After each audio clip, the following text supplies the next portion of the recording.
রোজ সকালে শিশির ভেজা সেই উঠোনে আমি আজও এসে দাঁড়াই,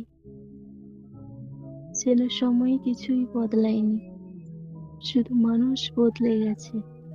ঘাসের ডগায় জমে থাকা স্বচ্ছ জলের কণার ভেতর আমি রোজ তোমার নাম খুঁজি, কিন্তু নামের বদলে শুকনো পাতা ঝরে পড়ে। তারপর একটার পর একটা স্মৃতির মতো একদিন এই শিশিরটাই আমাদের পায়ের শব্দ চিনত, হাসির আলোয় মুহূর্তে মুহূর্তে শুকিয়ে যেত। আর শিশির থাকে, রোদও আসে, কিন্তু একসাথে নয়। শীতের সকালে যে রোদ তোমাকে আলোকিত করে, সেই রোদ আমাকে স্পর্শ করে না, তুমি আলোয় দাঁড়িয়ে থেকো। রোজ সকালে শিশির ভেজা আমার দুটো চোখ কেউ লক্ষ্য করে না, কারণ চোখ দিয়ে সব জল ঝরে পড়ে না। কিছু জল অদৃশ্য হয়ে বুকের ভেতর জমে থাকে।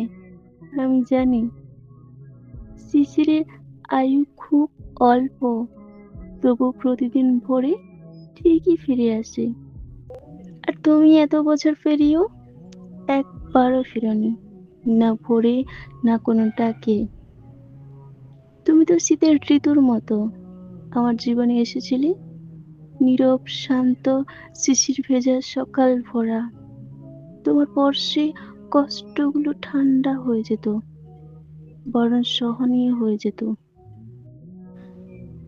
ভেবেছিলাম শীতের পর একটা বসন্ত আসবে তোমায় নিয়ে, কিন্তু শীতের ঋতু যেমন চুপচাপ চলে গেল, ঠিক তেমনি তুমি আমার জীবন থেকে চলে গেলে। রয়ে গেল শীতের রোদ, যে রোদ আলোকিত করে। কারণ ভালোবাসা সবসময় দিশা দেয় না, ফিরে আসা আর ভালোবাসা সবসময় এক জিনিস নয়।